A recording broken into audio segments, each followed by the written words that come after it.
E eles, ao receber, transformou todos os ídolos que moldou, uma ferramenta própria, dada na forma de um bezerro. Então disseram: eis aí os seus deuses, Israel, que tiraram vocês do Egito.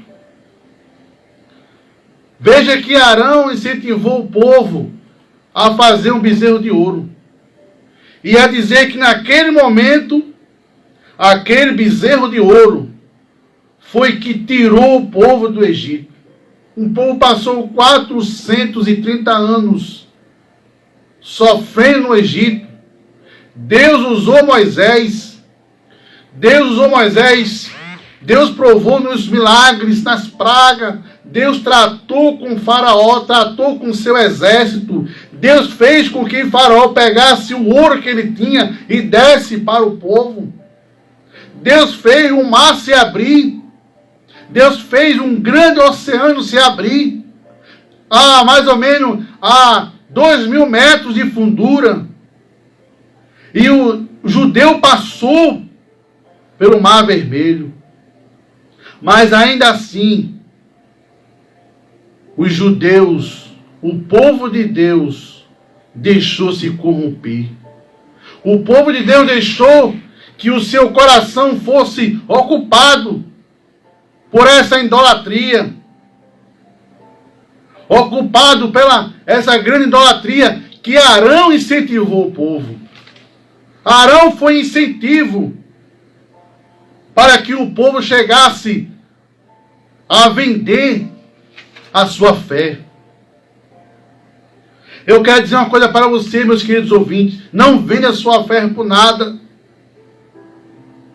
Apesar da situação que você vive, não venda por nada. Mas as pessoas têm acreditado mais em coisas tão pequenas e têm deixado espaço de Jesus preenchido. Louvado seja o santo nome de Jesus. E ali Arão fez um bezerro de ouro, pegou todo o ouro do povo, anel, cordão. Arão queimou e fez o ouro, derreteu o ouro e fez um bezerro.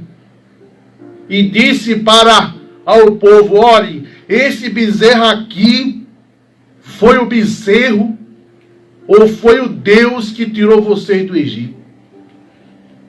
Tirando toda a ação de Deus. Arão estava fazendo uma situação, colocando na mente do povo e tirando toda a ação de Deus. De que Deus não agiu nada. Foi simplesmente um bezerro de ouro que não fala, que não escuta, que não vê.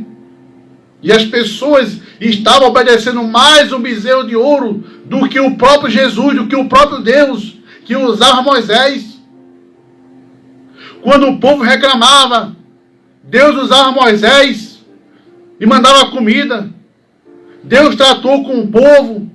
Não faltou nada, não faltou água, não faltou comida, não faltou veste, não faltou proteção. Mas o povo ainda se desviava da verdade por pequenas coisas. Louvado seja o santo nome de Jesus. E eu quero dizer uma coisa para você, meus queridos ouvintes: não deixe que nada venha tirar o seu foco de Jesus. Não deixe que nada venha tirar o espaço que Jesus tem no seu coração. Eu escutei um relato na Índia de que a população indiana estava tomando banho de esterco de boi junto com lama para se proteger do Covid. Uma reportagem. Teve que os médicos fazer um alerta no país da Índia de que eles não precisavam tomar banho de esterco de boi e se melar de lama, de que isso não ia vir lhe proteger do Covid. Só remédio ou vacina. E isso num país que é o país mais de idolatria. Um país que tem mais de 1 milhão de deuses. Um país que adora vaca, um país que adora inseto, um país que adora rato. Veja que situação. Veja onde o povo chegou a acreditar de que o esterco de boi passando na sua pele junto com a lama, isso ia lhe proteger do Covid. A fé das pessoas estava no esterco de boi. A fé das pessoas estava numa vaca. A fé das pessoas estava no rato. Estava na lama. Veja onde chegou a situação, desviando da verdade. E isso fazendo que o foco de Deus, o foco do milagre, para que as pessoas não venham acreditar de que Jesus é que cura. Jesus é que faz milagre. Isso faz um empecilho para as pessoas entenderem que Jesus ainda faz milagre. Jesus ainda tem ação divina na terra. Mas a idolatria tem tomado conta do coração do ser humano. E a idolatria tem sido um empecilho para que o ser humano viesse entender de que Jesus salva, de que Jesus faz o milagre, de que Jesus morreu ao terceiro dia, ou aliás, ressuscitou ao terceiro dia, de que Jesus morreu na cruz, tirando toda a importância de Jesus. Louvado seja o santo nome de Jesus.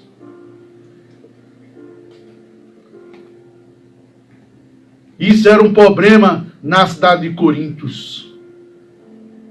Se fosse hoje, Paulo ia ter mais trabalho de um país feito a Índia, de colocar na mente das pessoas de que um rato não pode ser considerado um Deus, de que um inseto não pode ser considerado Deus. É mais fácil eles acreditarem em um inseto do que acreditar no próprio Deus. Mas que a misericórdia de Jesus venha me proteger e venha te proteger. E a idolatria e a ação da idolatria tem desviado o coração das pessoas. O apóstolo Paulo também na sua pregação estava tendo um maior trabalho para mostrar ao povo de Coríntios de que a teoria filosófica impedia e tinha um empecilho das pessoas ou deles entender algo sobrenatural. Que o raciocínio humano não tinha como entender. De que se ele pensasse com a sua teoria, se ele começasse a pensar algo da mente humana, ele não ia começar a entender a atuação de Deus. Porque se nós viemos pensar, imaginar com a teoria humana da atuação de Deus, nós vamos chegar a não acreditar em muita coisa. De que Jesus não fez todo o milagre na Bíblia. E não podemos fazer desse jeito. Temos que ter fé. A fé faz você acreditar em Deus. A sua fé faz você acreditar em Jesus. Não precisa de muita coisa, só precisa da tua fé. Só precisa de você abrir o coração. E eu quero aqui deixar aqui alguns exemplos. Alguns exemplos que chegou ao povo a se desviar da verdade. O raciocínio humano, a teoria humana. E nós podemos falar da ciência. A ciência foi criada por Deus. Deus é dono da ciência. Mas alguns homens têm usado a ciência para se desviar das verdades, para se desviar da existência de Deus e da ação de Deus. E podemos falar sobre a idolatria da ciência, se apegando a algo teórico, se pegando ao raciocínio. Louvado seja ao santo nome de Jesus. Podemos falar sobre a teoria de Darwin. O que foi que Darwin escreveu? Darwin chegou a escrever no século XIII, a chegar a dizer que o homem veio do macaco. Darwin começou a escrever as suas cartas e a dizer que o homem veio do macaco, de que Deus não criou o homem, de que é impossível o homem ser criado do barro, como a Bíblia diz. Não tinha como. Mas Darwin começou a escrever. E a história diz que, naquela época, o rei Henrique chegou a proibir essa teoria fracassada de que o homem veio do macaco. O homem começando a ensinar a Deus, o homem tirando o mérito, o homem tirando a ação de Deus da humanidade e colocando uma teoria que ele simplesmente pensou na sua casa ou no seu escritório, e de repente ele disse: não, peraí, eu acho que o homem veio do macaco. Não, é impossível um homem nascer do barro. Talvez Darwin pegou o barro e olhou para a sua carne e disse: não tem como uma carne virar assim, uma areia virar carne, não tem como. E ali ele começou talvez a pensar como seria, o que é que ele poderia fazer para descobrir. Simplesmente ele não aceitou. Mas foi uma teoria fracassada, tentando tirar a criação de Deus. A Bíblia diz, no primeiro livro de Gênesis, de que Deus criou o céu e criou a terra. Quer dizer que Deus existiu antes do céu e antes da terra. Ninguém consegue explicar como Deus existiu. Isto é um mistério. Isto não cabe a mim nem a você.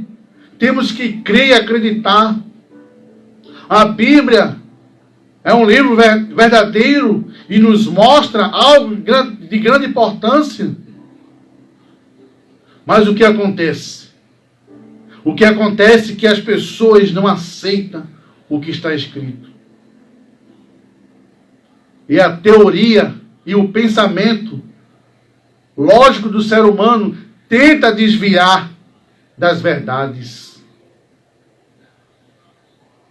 Louvado seja o santo nome de Jesus. Fala também sobre o Big Bang, que fala que o mundo nasceu de uma explosão. Fala que o mundo nasceu de uma explosão do nada. Veio um terremoto no universo e de repente o mundo nasceu. De repente as coisas vieram a nascer. Tudo para tirar a ação de Deus. Porque a Bíblia diz que Deus criou que o céu, criou a terra, criou os animais e ainda chegou a criar o homem. Mas não aceita a teoria humana, a idolatria à ciência, se focando só a ciência, se focando só as teorias filosóficas e se afastando da ação de Deus. Louvado seja o santo nome de Jesus.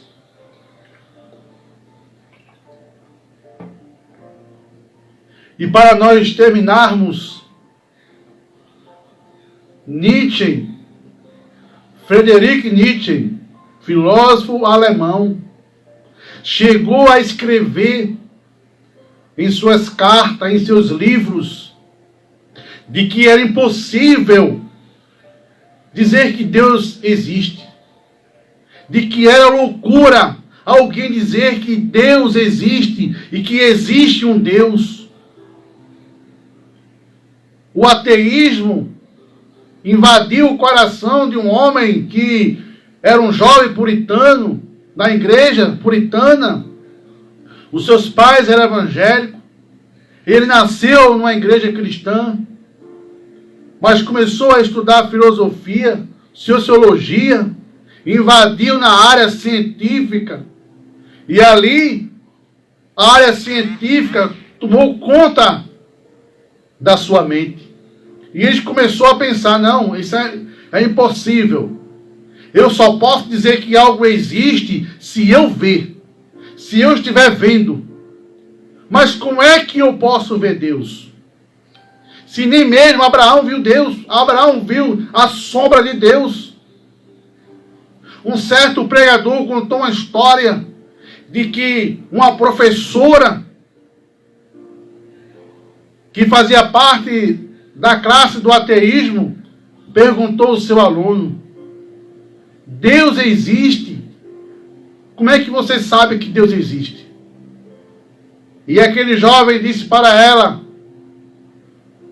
você sabe me responder se o vento existe? Ela disse: sei, porque o vento toca em mim. Mas você consegue ver o vento?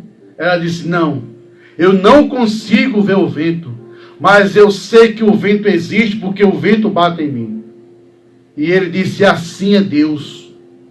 Eu não vejo Deus, mas eu sei que Deus existe, porque eu sinto Deus na minha vida. Eu sinto Deus dentro de mim. Então as pessoas chegam a se desviar da verdade. E Friedrich Nietzsche se desviou da verdade, se desviou da existência de Deus. E chegou a dizer que Deus não existia. Uma teoria fracassada, uma teoria científica dos ateísmos. Então, era o problema que Paulo estava passando.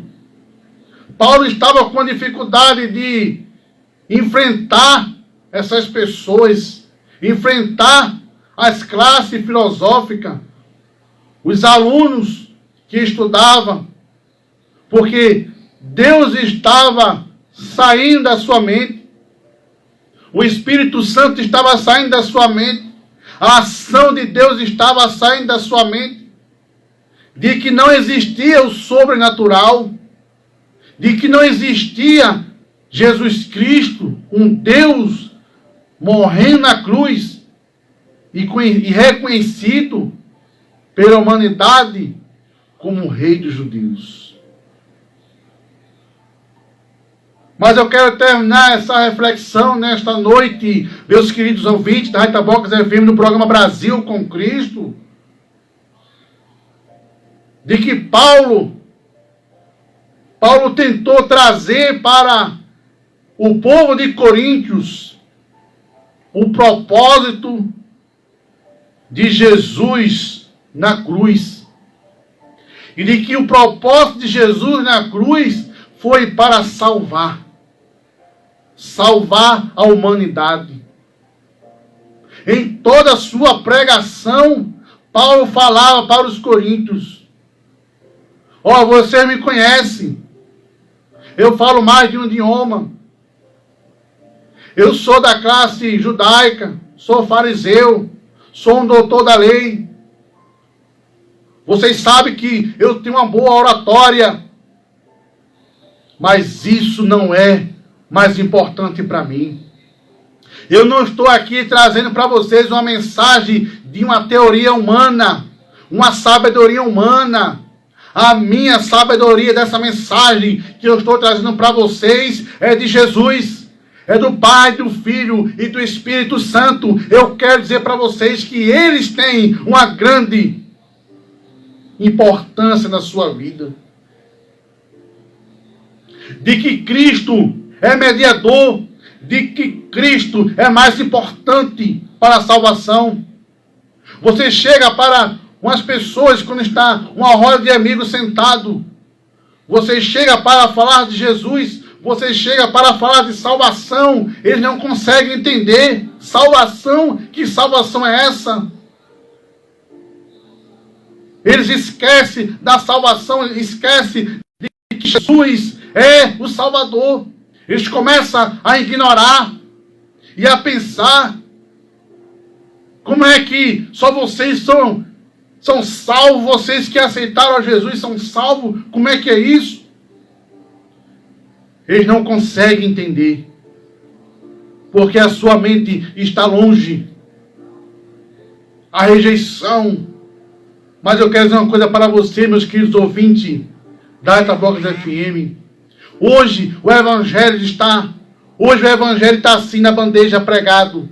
Você escuta o Evangelho nas rádios, você escuta o Evangelho na TV, você escuta o Evangelho no YouTube, na internet, no Profete, todos os lugares você escuta o Evangelho. Mas vai chegar um dia que quando Jesus tirar a sua igreja, quando Jesus arrebatar a sua igreja, aleluia, louvado seja o santo nome de Jesus, as oportunidades vão fechar. Sabe o que vai acontecer? Muitos vão dizer: ah, eu queria escutar o Evangelho. Ah, eu queria escutar aquela irmãzinha que vai para o ciclo de oração do meu dia, de tarde. Ah, eu queria escutar aqueles crentes que saem de domingo para pregar o Evangelho, para entregar literatura. Eu queria escutar aqueles crentes que chegam a convidar para ser crente, para ser salvo. Eu queria escutar a palavra. Eu queria escutar uma oração. Eu queria entrar naquela igreja que tem aquela zoada de glória e aleluia. Eu queria encontrar uma igreja. Onde é que tem uma igreja por aqui? Louvado seja o santo nome de Jesus. Nós só sabemos quando nós perdemos. Eu posso dizer a vocês uma pequena experiência. Quando, no início do Covid, quando o governo do estado proibiu as igrejas de abrir, louvado seja o santo nome de Jesus, eu fiquei agoniado. Eu comecei a ver a importância do culto. Eu já sei a importância do culto, mas eu comecei a dar mais valor, a valorizar mais. E eu comecei a procurar onde é que tem uma igreja aberta. E eu encontrei uma igreja aberta, muito longe da minha residência. Mas eu fiquei no culto até o fim. E agradeci a Deus porque eu cheguei na igreja, porque eu entrei, porque eu assisti o culto. Não é diferente hoje. Hoje as portas da igreja estão abertas. Que eu e você venha dar valor. Não só eu que sou evangélico, mas você que ainda não aceitou a Jesus, dê valor. Entre na igreja. Deixe um espaço para ouvir a palavra. Porque um dia tudo isso vai se fechar. A Bíblia diz que as portas da igreja, que o inferno não pode impedir o avanço da igreja, e de que as portas da igreja estão abertas, mas vai chegar um dia que as portas da igreja vai estar fechadas. Então, o apóstolo Paulo estava passando por essa situação. O apóstolo Paulo estava pregando para o povo de Coríntios. E a sua pregação, para muitos ali, foi loucura.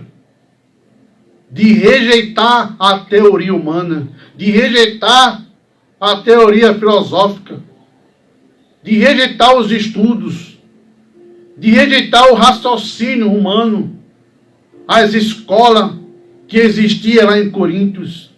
e ele dizia que mais importante era Jesus de Nazaré e o próprio Deus. Amém? Fique com essa reflexão nesse momento. A loucura da pregação do apóstolo Paulo. Que nós viemos continuar na caminhada e servindo a Cristo, porque Jesus tem algo melhor para você. Amém?